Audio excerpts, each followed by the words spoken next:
Bonjour à tous, il est avocat, député et président du Conseil général des Hauts-de-Seine. Il a également été le secrétaire général de l'UMP de 2007 à 2008. Patrick Devedjian, bonjour. Bonjour. Merci d'être avec nous aujourd'hui. La préfecture de police de Paris a engagé une procédure hier pour interdire des manifestations pro-palestiniennes à Paris ce week-end suite aux débordements qui ont eu lieu la semaine dernière justement pour les mêmes manifestations. Est-ce que vous pensez qu'il faut les interdire? Oui, je crois que c'est une bonne chose parce que d'abord il faut préserver notre pays de l'importation du conflit palestinien-Israël ici, parce que ce n'est pas favorable à notre politique d'intégration. Nous avons évidemment des Français de toutes origines, mais il faut qu'ils s'habituent à vivre ensemble, dans leurs différences, mais à vivre ensemble. Et les débordements que nous avons connus récemment sont très graves, notamment tout ce qui a eu en ce qui concerne les propos antisémites graves qui ont été tenus, les poursuites de personnes jusque dans une synagogue qui a été assiégée pratiquement et qui sont très graves, qui peuvent donner lieu à des débordements importants, et l'État doit veiller à cela. Vous avez parlé de l'importation du conflit israélo-palestinien, mais est-ce qu'il n'est pas déjà trop tard finalement? Il n'est jamais trop tard en tous les cas pour essayer de contenir les dérives que nous connaissons. Et c'est le cas, le gouvernement a raison sur ce point. Je suis dans l'opposition, mais je lui donne raison. Et qu'en est-il de la liberté d'expression et de manifestation? La liberté d'expression, ça n'est pas de dire n'importe quoi, et notamment d'appeler à la haine avec les dérives que ça peut avoir. Donc la liberté de chacun s'arrête où commence celle de l'autre, il faut le rappeler. Alors la liberté d'expression, je disais, la liberté de manifestation, sachant que la manifestation de samedi dernier, jusqu'à la fin quasiment, s'est déroulée relativement dans le calme. Oui, mais on a eu des dérives et les forces de l'ordre ont du mal à les contenir. Et on voit bien qu'il peut y avoir une escalade dans ce domaine. Parce qu'après tout, les habitués de la synagogue peuvent très bien s'organiser pour se défendre. Ils ont un service de protection déjà qui a été remarquable de conséquences. Ils sont tenus avec beaucoup de réserve, mais de retenue, mais ça peut aussi dégénérer de tous les côtés. Donc il faut éviter cela.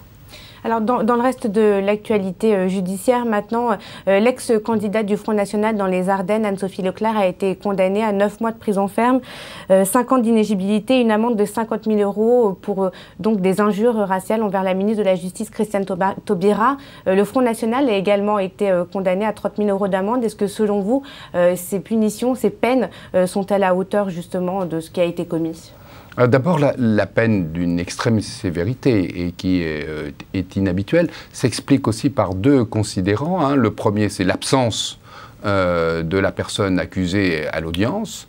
Et ça entraîne toujours une condamnation plus sévère. Et deuxièmement, l'absence aussi de véritables excuses à l'égard de la victime des propos tenus.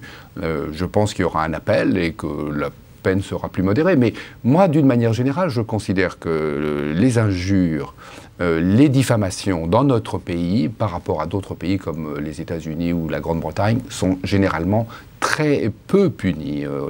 Notre jurisprudence traditionnelle est assez laxiste dans ce domaine. Et si on veut protéger la dignité des personnes, ce n'est pas des condamnations symboliques qu'il faut. Alors, je le disais en introduction, vous avez été le secrétaire général de l'UMP de 2007 à 2008. Est-ce qu'on peut déjà tirer des conséquences donc, de la crise à l'UMP suite aux révélations de l'affaire Big Malion? C'est une question assez large, mais très concrètement, quel président faut-il pour l'UMP et Nicolas Sarkozy peut-il revenir représenter le parti? Alors, je pense d'abord que ce qui est arrivé, l'affaire Big Malion, est une affaire très grave, et une dérive très importante, de laquelle nous ne sommes pas au bout malheureusement, parce que la justice est saisie et elle va se développer, elle va se déployer, et ça ne va pas faire plaisir à tout le monde. Je pense qu'il y aura de nombreuses mises en examen. Et je pense que les poursuites ne manqueront pas à l'égard de beaucoup de gens. Donc il faut faire la vérité, naturellement, et reconstruire l'UMP sur des bases saines, ce qui est le seul espoir. Le nouveau président de l'UMP peut-il ou doit-il être candidat aux primaires ? Moi, je ne le pense pas. Je pense que, j'avais d'ailleurs déjà dit cela quand j'étais secrétaire général de l'UMP, je pense que celui qui est responsable de l'appareil du mouvement eh bien, doit être au service du mouvement, c'est-à-dire au service des autres, et non pas en faire le promontoire de sa propre ambition. Alors, vous l'avez déjà dit également dans une interview, vous estimez que le retour de Nicolas Sarkozy serait dangereux. Qu'est-ce que vous entendez par là? Dangereux pour qui et pourquoi? D'abord, dangereux pour lui, parce que le président de l'UMP, le prochain président de l'UMP, devra répondre devant la justice de toutes les investigations et les interrogations qu'elle a à la suite des enquêtes dans l'affaire Big Malion. Et si c'est Nicolas Sarkozy, évidemment, des amalgames seront rapidement faits entre sa situation de président et de responsable légal de toutes ces interrogations, et en même temps de ce à quoi a pu servir Big Malion, ce qu'on ne sait pas exactement où est passé l'argent qui est allé vers Big Malion. C'est-à-dire qu'il doit rester, à votre avis, en retrait de la vie politique ? Non, je pense qu'il a parfaitement le droit de se présenter à la primaire pour déterminer quel est le candidat, bien entendu. Tout le monde a ce droit, pourquoi lui ne l'aurait pas, bien sûr. Mais je pense que s'il était président de l'UMP, il s'exposerait lui-même, et c'est peut-être pas si productif que ça. Alors je m'adresse maintenant au député et président du Conseil général des Hauts-de-Seine en ce qui concerne la réforme territoriale qui est examinée en ce moment. Un point particulier, vous êtes exprimé en faveur d'une jonction, enfin d'une fusion potentielle entre justement les Yvelines et votre département, les Hauts-de-Seine. Pourquoi? Non, je pense que de la même manière qu'on est en train de regrouper les régions, pour avoir des régions plus importantes. Et ce n'est pas une mauvaise chose. Rassembler la haute et la basse Normandie, ça paraît assez cohérent, bien que ça pose quelques problèmes. De la même manière, les départements, il y a 100 départements, sont parfois de taille insuffisante, et puisque les régions seront plus grandes, les départements peuvent l'être également, et donc ils peuvent se regrouper entre eux.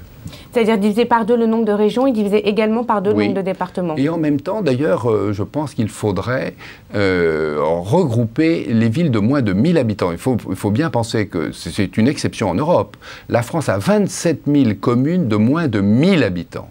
Et là, il y a urgence vraiment à les regrouper pour qu'elles aient un poids plus raisonnable.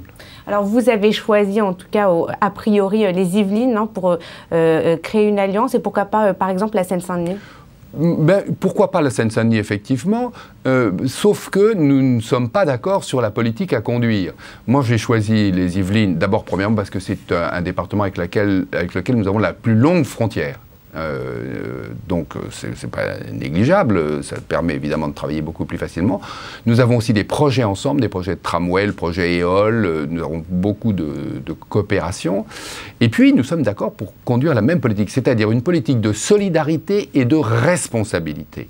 La Seine-Saint-Denis, moi j'ai le sentiment que la politique qui a été conduite n'est pas toujours une politique de responsabilité. Et qu'on ne me dise pas que la Seine-Saint-Denis est pauvre.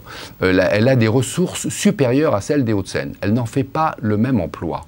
Parce que nous investissons beaucoup. La Seine-Saint-Denis fait plutôt du clientélisme. Et moi, je ne suis pas d'accord sur cette politique. Mais autrement, on aurait pu aussi, avec une autre politique, être solidaire de la Seine-Saint-Denis pour travailler ensemble. Merci beaucoup, Patrick Devedjian. À bientôt.